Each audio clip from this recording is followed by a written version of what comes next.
Bem, pessoal, vou falar agora os 10 sinais de alerta que você pode ter um tumor cerebral, que você tem que estar muito atento a esses sinais de alerta, né? Primeiro aspecto, até o sintoma mais comum que as pessoas têm é chamada dor de cabeça, cefaleias, né? E eu vou explicar por que isso é tão polêmico e gera tanto debate, né? Porque a dor de cabeça é muito comum. Então, eu falo para vocês, no caso, só enxaqueca, que é um tipo de dor de cabeça, 15% das mulheres têm, o homem está ali próximo às 10%. Imagine, uma doença que 10% da população, 15% tem, também é o primeiro sinal e sintoma de tumor cerebral. Então você vai observar se houver alguma mudança nesse tipo de dor de cabeça sua. Então a dor de cabeça que mudou, que aumentou a intensidade, que mudou as características, que mudou o tipo, mudou a localização, é um sinal de alerta importante, né? Segundo sinal de alerta, que também é das problemas mais relevantes, são as crises, né? As crises convulsivas. Então, o paciente tem uma convulsão, é um sinal de alerta importante. Por isso, na grande maioria das vezes, uma crise nova vai gerar um exame de imagem para justamente afastar um tumor, uma isquemia ou outras, mas o tumor também está incluído. Terceiro, sintoma muito comum que você tem que estar atento, né? Perda de peso. Por que o perda de peso pode estar relacionado com o tumor cerebral? Porque parte dos tumores cerebrais ele tem uma relação muito grande com lesões metastáticas. O tumor surge num lugar e acaba sendo jogado para o cérebro, aparecendo no outro. Então, às vezes, um paciente no fator que tem fator de risco, né, aparece com perda de peso e começa a ter algum quadro neurológico, isso também é um sinal alerta para a gente pensar no tumor cerebral. Quarto sintoma, né, muito comum da gente ver, são alterações de memória. Júlio, mas alteração de memória não é Alzheimer? Pode ser um tumor? Pode ser um tumor também. Muitos desses tumores, eles mudam a forma ou o jeito que o seu cérebro vai se comunicar e você muitas vezes queixa isso.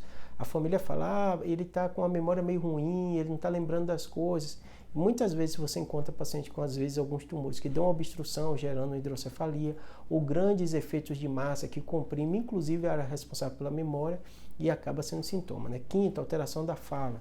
A região da gente da linguagem é muito grande no nosso cérebro e muitas vezes você tem uma alteração da linguagem, da fala, justamente por causa de um tumor. Então essa região frontal, região temporal, que são responsáveis pela linguagem, elas podem ser acometidas por tumor e aparecer justamente com esse sintoma, né? Sexto sintoma muito comum de pacientes que têm tumor cerebral e muitas vezes são passados despercebidos, alterações visuais. Por quê? Porque naturalmente, especial depois dos 40, 50 anos, a gente vai ter queixa visual, catarata começa a acontecer, né? Muita gente acaba tendo glaucoma, que também piora um pouco a visão, né? Todos esses sintomas, muitas vezes, são tidos para o paciente como sintomas oculares, mas eles esquecem que depois do olho, para a gente enxergar, toda uma fiação existe para chegar à região occipital e depois para a nossa consciência, para a gente enxergar as coisas.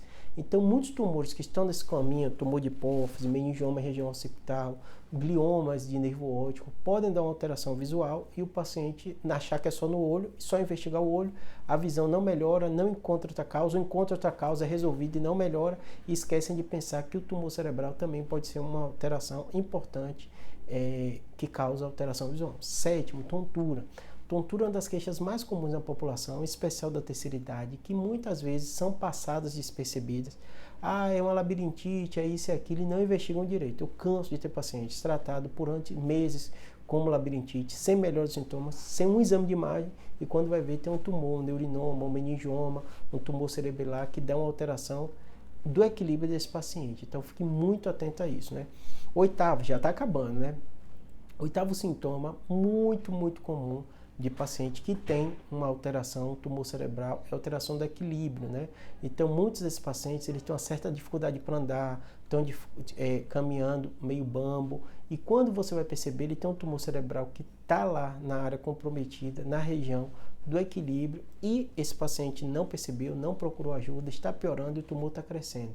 Então, esse sintoma, fica muito atento, porque ele pode dar sintomas específicos, sintomas neurológicos no paciente e você não percebe, acha que é da idade, acha que ele está assim mesmo e tal. Nono, acabando já, vamos lá, né? Nono sintoma dos mais comuns que a gente vê em paciente com tumor cerebral é confusão mental. Às vezes a família não percebe, ele não dormiu direito, é da idade mesmo, está caducando, né? Qualquer sintoma que ocorre de forma aguda não é clássico de doença de Alzheimer. Na grande maioria das vezes são lesões agudas, que pode ser um AVC, mas também pode ser um tumor cerebral, que muitas vezes o paciente não percebe, a família não percebe, acha que é da idade, quando vai identificar, está lá um tumor cerebral e a família achando que ele estava confuso por qualquer outra coisa e não observou, não investigou, né? Quinto, sintoma muito comum de pacientes, décimo, né? Sintoma muito comum de pacientes que têm tumores cerebrais e vira e mexe, isso passa despercebido para a família, é o desmaio. Eu falei da epilepsia, mas muitos pacientes, eles acabam tendo uma síncope. Qual a grande diferença? A epilepsia, o clássico que vocês perguntam, é aquele sintoma de debater, e foi um dos primeiros sintomas que eu falei aqui, né? Perder a consciência, se urinar, controle de esfíncter, né? Mas muitas vezes o paciente tem um desmaio simples, uma síncope, né? E isso está relacionado a um tumor cerebral. Porque o tumor cerebral, ele pode dar uma crise convulsiva, que você faz o eletro e observa, mas também pode dar aumento de pressão intracraniana, que muitas vezes o paciente vai tendo sintomas, até sintomas vasovagal, a depender de onde o tumor está, e também é passar despercebido, porque a epilepsia é o clássico, todo mundo lembra muito já de neuro do cérebro, por isso que esse paciente já faz ressonância, a família investiga, mas às vezes o desmaio a família liga, e com razão, né, causas cardiovasculares, mas causas neurológicas também podem dar desmaio, tá bom?